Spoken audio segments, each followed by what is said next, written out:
नमस्कार साथियों, UP TET 2026 जनवरी में प्रस्तावित है, तो जिसके लिए नोटिफिकेशन जल्द देखने को मिल सकता है, जिसके बारे में अब सबसे महत्वपूर्ण अब की बार यूपी टेट हो जाता है, क्योंकि अब की बार शिक्षक और शिक्षक अभ्यर्थी दोनों अपेयर होने वाले इस परीक्षा में। तो इसके बारे में बात करेंगे। पेपर 1 पेपर 2 का सिलेबस क्या होगा, कौन सा टेट यहाँ पर अनिवार्य होगा यूपी में, और आयोग क्या परिवर्तन करने जा रहा है, क्या सिलेबस में कोई बदलाव हो सकता है, इसके बारे में बात करते हैं। तो सबसे पहले डिटेल के साथ बात करते हैं। सबसे पहले क्या था कि टेट तो बीएड और डीएलएड के अभ्यर्थी देते थे, लेकिन इस बीच क्या हुआ, सुप्रीम कोर्ट के द्वारा निर्णय दिया गया कि ऐसे जो शिक्षक हैं जिन्होंने टेट पास नहीं कर रखा है उनको टेट देना अनिवार्य होगा। तो ऐसी सूचना कब आती है, तो ऐसी आप खबरें देखा होगा सितंबर में। अभी हाल ही में खबरें देखा होगा कि 5 साल से अधिक जिनके सेवा के बच्चे उनको तो टेट पास करना ही जरूरी हो गया। अर्थात अगर वो टेट पास नहीं करते हैं तो 2 साल के अंदर या तो सेवानिवृत्त हो जाएंगे या तो खुद इस्तीफा दे दें।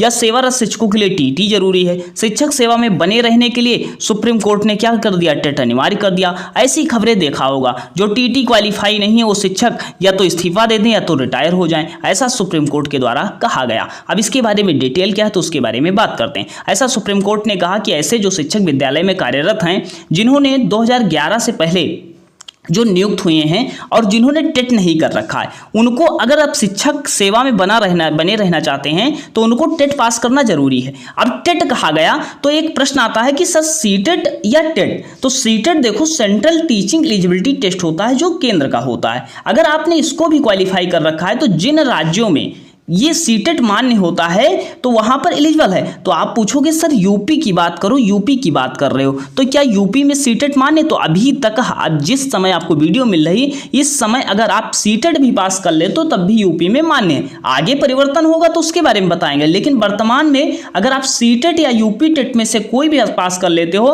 तो आप शिक्षक के एलिजिबल हो जाते हो। तो शिक्षकों के लिए भी यही कहा गया कि अगर आप कोई भी टेट पास कर लोगे तो आप शिक्षक सेवा में बने रहोगे। पदोन्नति और कहा गया कि अगर आपकी जो जॉब है वह 5 साल से कम बची है और आप पदोन्नति या प्रमोशन चाहते हो तब भी आपको टेट करना अनिवार्य है।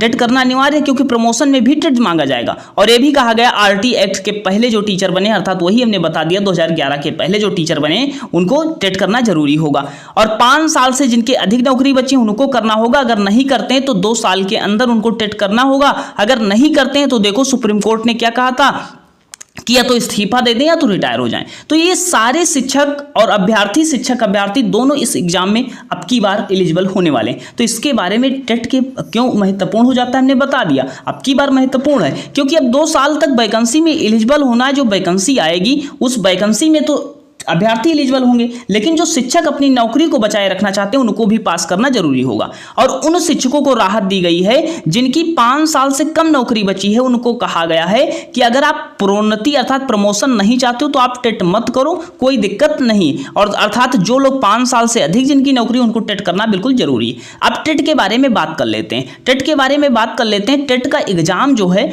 जनवरी में प्रस्तावित है, जनवरी में प्रस्तावित है और इस समय चल रहा है सितंबर। नोटिफिकेशन इसका कब तक मिल सकता है, तो अक्टूबर और नवंबर में नोटिफिकेशन देखने को मिल सकता है। अब नोटिफिकेशन आएगा, एग्जाम कौन कंडक्ट करवाएगा, तो एग्जाम करवाएगा शिक्षा चयन आयोग। जो उत्तर प्रदेश का शिक्षा चयन आयोग है ये करवाएगा। हर साल पहले परीक्षा आयोजित होती थी, लेकिन अब क्या है, ये परीक्षा जो है 3 साल बाद हो रही है। अब ये नोटिफिकेशन की हमने बात कर ली, नोटिफिकेशन कब आएगा, तो नोटिफिकेशन के बारे में हमने बात कर ली है। योग्यता क्या होती है पेपर 1 और पेपर 2 की, तो पेपर 1 के बारे में भी बता देते हैं। पेपर 1 में क्या होता है, योग्यता मांगा जाता है कि आपने अगर बीटीसी या डीएलएड कर रखा है तो आप इसके लिए एलिजिबल होते हो पेपर 1 के लिए। और पेपर 2 के लिए क्या होता है, बीएड अभ्यर्थी या बीटीसी कर रखा है तब भी आप एलिजिबल होते हो। पेपर 1 किसके लिए होता है, 1 to 5 टीचर के लिए होता है, प्राइमरी के लिए होता है। और पेपर 2 किसके लिए होता है, 6 to 8 टीचर के लिए होता है। अब जो लोग प्रमोशन चाहते हैं, 6 to मतलब प्राइमरी के टीचर हैं वो अभी 6 to 8 में प्रमोशन चाहते हैं तो उनको पेपर 2 पास करना होगा। उसके बारे में भी सिलेबस करेंगे। सीटेट पास है, क्या यूपी टेट दे सकते हैं या नहीं। अगर आप सीटेट पास हो तो यूपी में यूपी टेट दे भी सकते हो, कोई दिक्कत नहीं है। लेकिन क्या यूपी टेट मान्य होगा हमारा, क्या सीटेट, देखो अभी तक यूपी में सीटेट मान्य है, लेकिन आगे वैकेंसी में अगर बदलाव होता है तो यूपी टेट ही मान्य कर दिया जाएगा। तो यूपी टेट की अगर परीक्षा आती है तो आपको पास कर लेना चाहिए। आप अगर यूपी के हो तो आपको यूपी टेट पास करना जरूरी है। कि एग्जाम कौन दे सकेगा, एग्जाम के बारे में बात कर ली। अब शिक्षक अभ्यर्थियों के लिए शायद नोटिफिकेशन में कुछ छूट दे दी जाए, ये भी कहा जा सकता है कि शिक्षक अभ्यर्थियों के लिए जो नोटिफिकेशन आए उसमें कोई छूट दी जाएगी तो नोटिफिकेशन में हम आपको तत्काल बताएंगे। वीडियो चैनल सब्सक्राइब करके नोटिफिकेशन ऑन कर लेना। नोटिफिकेशन में कोई बदलाव होगा सबसे पहले जानकारी हम ही देंगे। तो पेपर 1 के बारे में बात करते हैं। 1 to 5 के लिए पढ़ाने के लिए शिक्षक होते हैं। पेपर 2 में 6 to 8 तक पढ़ाने के लिए होते हैं। अभी तक ये ऑफिशियल डेटा जो अभी तक था उसके आधार पर बता रहे हैं, लेकिन नोटिफिकेशन में अब शिक्षक अभ्यर्थियों को शामिल किया गया है, तो कुछ शिक्षक अभ्यर्थियों को छूट दी जाएगी, क्योंकि इन लोगों के पास अनुभव एक्सपीरियंस होता है, तो उस आधार पर कुछ छूट देने का प्रावधान भी बन रहा है। अब देखो क्या बनता है वो बाद में देखा जाएगा, लेकिन योग्यता के बारे में हमने बात कर ली। और अब की जो टेट होता है या सीटेट होता है, इसकी वैलिडिटी कितनी होती है? आजीवन होता है, मतलब लाइफ टाइम होता है, एक बार आप अगर पास कर लेते हो। अब यूपी टेट की जो परीक्षा होती है इसमें क्या पूछा जाता है? तो पेपर 1 की अगर हम बात कर लेते हैं, जब पेपर 1 आप देखोगे तो पेपर 1 में देखोगे पेपर 1 किसके लिए होता है? 1 से 5 के लिए होता है, अर्थात प्राइमरी टीचर के लिए होता है पेपर 1। अब पेपर 1 यूपी टेट का जो होता है इसमें क्या पूछा जाता है? तो 150 प्रश्न पूछे जाते हैं। 150 नंबर का 150 मार्क्स का पेपर होता है। 150 प्रश्न टोटल पूछे जाएंगे, 1 नंबर का एक क्वेश्चन होगा, 150 नंबर आपको उसका मिलेगा। समय आपको 150 मिनट मिलता है, अर्थात 2.5 घंटे का 2 घंटे 30 मिनट का समय मिलता है। पेपर ऑनलाइन होगा या ऑफलाइन होगा? तो पेपर ऑफलाइन होता है। क्या निगेटिव मार्किंग होती? नहीं होती, निगेटिव मार्किंग कोई नहीं होती है। अब 150 प्रश्न किस किस सब्जेक्ट से पूछे जाते हैं? तो देख सकते हो सीडीपी पूछा जाता है, 30 क्वेश्चन पूछा जाता है। उसके बाद हिंदी भाषा, आप हिंदी, क्योंकि हिंदी भाषी क्षेत्र है तो हिंदी ही चुनते हैं, और बाकी अंग्रेजी, उर्दू, संस्कृत में से भाषा 2 में से कोई भी ले सकते हो। तो 30-30-60 अर्थात 30 नंबर सीडीपी बाल विकास शिक्षा शास्त्र से होते हैं, 30 क्वेश्चन आपके हिंदी से होते हैं। उसके बाद 30 क्वेश्चन अंग्रेजी या संस्कृत या उर्दू में से कोई भी ले सकते हो। उसके बाद प्राइमरी में मैथ रहती है, गणित के क्वेश्चन सामान्य रहते हैं, 30 क्वेश्चन रहते हैं। उसके बाद पर्यावरण अध्ययन में जीके जीएस की भी क्वेश्चन जो एसएसटी के टॉपिक डाले जाते हैं वो होते हैं। 150 प्रश्न होते हैं, 150 प्रश्न होते हैं। इसमें जो है आपको पास करना क्या होता है? इसमें आपको क्वालिफाई करना होता है। कितना करना पड़ता है? अगर आप जनरल ओबीसी हो तो आपको 60% नंबर लाओगे, और जैसे 60% नंबर लाते हो तो आपको 90 मार्क्स लाना होगा। कितना लाना होगा? 90 मार्क्स। और 90 मार्क्स लाओगे तो आप क्वालिफाई हो जाओगे, 90 प्लस आपका हो जाता है, 91 हो जाता है, आप क्वालिफाई हो जाओगे। अगर आप एससी एसटी या अदर से हो, एससी एसटी अदर से, इसमें ओबीसी भी आ जाएगा।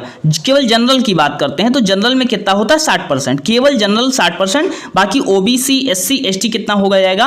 55%। कितना हो जाएगा? ओबीसी एससी एसटी अदर सब के लिए। तो केवल जनरल के लिए कितना होता है? 60% अर्थात 90 मार्क्स लाना अनिवार्य होता है। बाकी अदर के लिए क्या होता है? 55% अर्थात 82 मार्क्स लाना अनिवार्य होता है। कितना होता है? 82 मार्क्स लाना अनिवार्य होता है। अगर आप एक बार पास कर लेते हो तो लाइफ टाइम इसकी वैलिडिटी हो जाती है कि आप शिक्षक भर्ती के लिए एलिजिबल हो जाओगे। और जब यूपी टेट पास करोगे तो यूपी टेट में यूपी की वैकेंसी में एलिजिबल होगे। अगर आप सीटेट पास करोगे तो जिस राज्य में सीटेट मांगा जाता है वहां एलिजिबल होगे। तो ये हमने बात कर ली प्राइमरी लेवल की। क्या बात कर ली? पेपर 1 प्राइमरी लेवल के सिलेबस के बारे में हमने बात कर ली। कोई डाउट है पूछ लेना, कमेंट सेक्शन में बता देने का प्रयास करेंगे। और बाकी अगर आप तैयारी करना चाहते हो तो इसका प्रीवियस ईयर पीवाईक्यू पूरी तैयारी बिल्कुल फ्री में करवाने वाले हैं। यूट्यूब पर भटकना नहीं इधर उधर, आपको लिंक डिस्क्रिप्शन में है, व्हाट्सएप ग्रुप ज्वाइन कर लो। वहां पर आपको मटेरियल, बेस्ट मटेरियल मिलेगा, प्रीवियस ईयर सॉल्व क्वेश्चन मिलेंगे, और प्रीवियस ईयर जो टॉपिक करवाएंगे बिल्कुल फ्री करवाने वाले हैं। बिल्कुल आपको इतना तैयारी करवा देंगे कि आपको एग्जाम क्वालिफाई हो जाएगा। अब देखो यूपी टेट पेपर 2, अब पेपर 2 में क्या होता है? 6 to 8 होता है। क्या होता है? 6 to 8 होता है।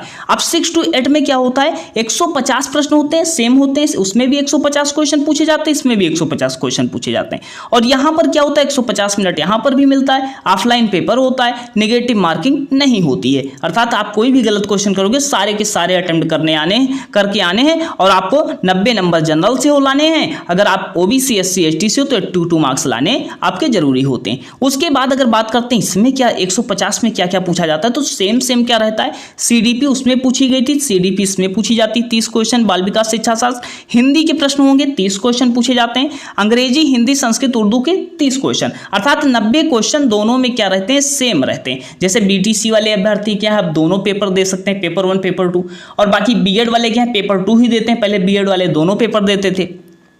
अगर बात करते हैं जो बीए कर रखे हैं, जैसे इसमें क्या होता है 60 क्वेश्चन जो है मैथ साइंस से होते हैं, 60 क्वेश्चन एसएसटी से होते हैं। अब जिन लोगों ने बीए कर रखा है या बीकॉम कर रखा है या डीएलएड कर रखा है, तो इन लोगों को कौन सा लेना होता है, ये लोग एसएसटी का पेपर देते हैं। 60 क्वेश्चन पूछे जाते हैं। एसएसटी के कैसे प्रश्न आते हैं बिल्कुल बताएंगे वीडियो बना करके पैटर्न वाइज। सब्सक्राइब कर लेना ताकि कोई भी डिटेल हो तो आपको सबसे पहले मिल जाए, क्योंकि वीडियो आपको मिलेंगी, क्लासें भी देंगे जो आपके एग्जाम ओरिएंटेड है। एनसीईआरटी बेस्ड पूछा जाता है यूपी टेट में। जब आप देखोगे प्रीवियस ईयर पूरा एनसीईआरटी पूछा जा रहा है। अब इसके बारे में बताएंगे आगे वीडियो में। तो देखो गणित और विज्ञान के क्वेश्चन कितने होते हैं, 60 क्वेश्चन होते हैं। 30-30 इसमें बीएससी वाले अप्लाई करते हैं। कौन करते हैं, बीएससी वाले। और बाकी एसएसटी से जितनी फील्ड है बीएससी को छोड़ करके बीए कर रखा है, बीकॉम कर रखा है, डीएलएड कर रखा है, तो इसमें 60 क्वेश्चन पूछे जाते हैं, जिसमें सामाजिक विज्ञान में हिस्ट्री, पॉलिटी, इकोनॉमिक्स, जियोग्राफी सारे प्रश्न आ जाते हैं। तो ये पूरा सिलेबस हो जाता है। हमने बात किया लाइफ टाइम, वैलिडिटी दोनों की लाइफ टाइम रहती है। और पासिंग मार्क्स क्या रहता है, पासिंग मार्क्स हमने बता दिया। जनरल के लिए 60%, एससी एसटी या ओबीसी के लिए 55% अर्थात 82 मार्क्स होता है, उसके लिए 90 मार्क्स होता है। तो ये पूरी डिटेल हो जाती है। अक्टूबर और नवंबर में इसका नोटिफिकेशन देखने को मिल सकता है। नोटिफिकेशन मिलेगा, उससे पहले तैयारी करना जरूरी है। जो शिक्षक हैं और शिक्षक अभ्यर्थी हैं दोनों को तैयारी जरूरी है। अगर तैयारी नहीं कर रहे हैं तो तैयारी कर लीजिएगा, क्योंकि ये पात्रता परीक्षा है। पात्रता परीक्षा कब जरूरत पड़ जाए ये कहा नहीं जा सकता, कब वैकेंसी आ जाए कहा नहीं जा सकता। क्या सीटेट है तो क्या वैलिड होगा, तो अभी तक सीटेट को भी वैलिड किया गया है। अगर वैकेंसी आती तो सीटेट भी वैलिड है, लेकिन आगे क्या परिवर्तन होता है, यूपी की वैकेंसी में शायद यूपी टेट हो जाए। तो यूपी टेट अगर आता है तो आप एलिजिबल हो जाएगा, क्योंकि आप पेपर दे दीजिएगा, पेपर निकल जाएगा। और पेपर तैयारी करोगे, तैयारी करवा देंगे, निकल जाएगा, कोई दिक्कत नहीं है। और अगर मान लो कि आप यूपी टेट नहीं देते हो और बाद में यूपी टेट इसी तरह 3 साल बाद आता है, वैकेंसी बीच में आ गई, यूपी टेट मांग लिया गया, तब दिक्कत हो सकती है। तो इसीलिए कह रहे हैं यूपी टेट आप बहुत महत्वपूर्ण हो जा रहा है आपकी बार का। आयोग क्या कोई परिवर्तन करने जा रहा है, तो आयोग जो बदलाव करेगा वो दे देंगे, डिटेल बता देंगे। अब शिक्षक अभ्यर्थियों को शामिल किया तो कुछ परिवर्तन करेगा। अब देखो इसके बारे में बात कर ली, सिलेबस के बारे में बात कर ली, पूरी डिटेल बताने का हमने प्रयास किया है। कोई क्वेरीज है आप पूछ सकते हो।